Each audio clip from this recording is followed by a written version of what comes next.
بسم اللہ الرحمن الرحیم۔ السلام علیکم۔ چند نصیحتیں خوشحال زندگی کی ضمانت۔ دن کا آغاز نماز فجر، اذکار اور توکل علی اللہ سے۔ گناہوں سے مسلسل معافی مانگتے رہیں، گناہ بھی معاف، رزق میں بھی اضافہ انشاءاللہ۔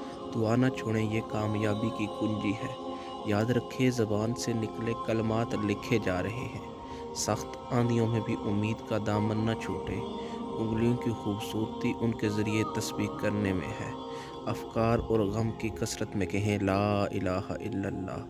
روپے پیسے دے کر فقیروں اور مسکینوں کی دعا خرید لیں۔ خشوع اور اطمینان سے کیا گیا سجدہ زمین بر سونے سے بھی بہتر ہے، اس کی قدر کریں۔ زبان سے کوئی لفظ نکالتے ہوئے سوچیں اس کے تاثرات کیا ہوں گے۔ ایک لفظ بعض اوقات مہلک بن جاتا ہے۔ مظلوم کی بد دعا اور محروم کی آہ سے بچیں۔ اخبار و رسائل بینی سے پہلے کچھ تلاوت قرآن کر لیں۔ آپ اپنی اصلاح کی فکر کریں، آپ کا گھرانہ بھی آپ کے راستے پر چلے گا۔ آپ کا نفس برائی کی طرف بلاتا ہے، اس کو نیکی میں لگا کر مقابلہ کریں۔ والدین کی قدر کیجیے، ان کو نعمت عظمہ سمجھیے، رضائے الہی کا قریبی سبب ہے۔ آپ کے پرانے کپڑے غریبوں کے لیے نئے ہیں۔ زندگی انتہائی مختصر ہے، غصہ نہ کریں، کسی سے بغض نہ رکھیں، رشتہ داروں اور تعلقات کو خراب نہ کریں۔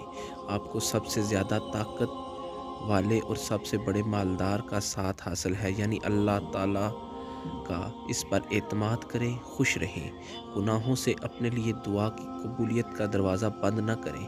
مصیبتوں، مشقتوں، حتیٰ کہ ذمہ داریوں کے نبھانے میں بھی نماز آپ کی مددگار ہے، اس کا سہارا لیں۔ بدگمانی سے بچیں، دوسروں کو بھی راحت پہنچائیں، خود بھی راحت میں رہیں۔ تمام فکروں اور غموں کا سبب اپنے رب سے ہے، اس دوری کو ختم کریں۔ آخر مردہ یہ تمنا کیوں کرے گا کہ وہ واپس آ کر صدقہ کرے؟ اس لیے کہ وہ صدقہ کا فائدہ دیکھ لے گا۔ صدقہ کریں، مومن قیامت کے دن اپنے صدقے کے سائے میں ہوگا۔ سبحان اللہ۔ اللہ کریم ہمیں ان تمام باتوں پر عمل کرنے کی توفیق عطا فرمائے۔ آمین۔ جزاک اللہ۔